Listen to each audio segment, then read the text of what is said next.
God, mummy कैसे instigate कर रहा है चुन में।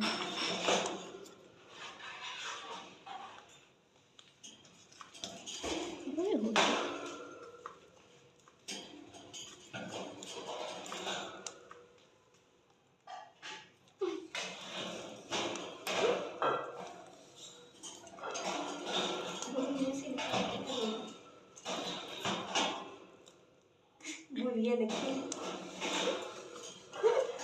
मम्मी आपके मुंह में क्या है? बोला हवा। मम्मी आपके मुंह में क्या है? भूलिए लगता है ना।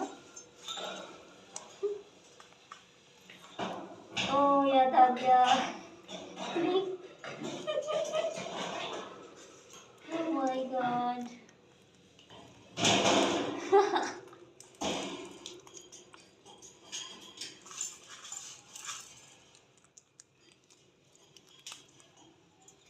कल मम्मी चलेगा डॉक्टर के पास इंजेक्शन लगवाने।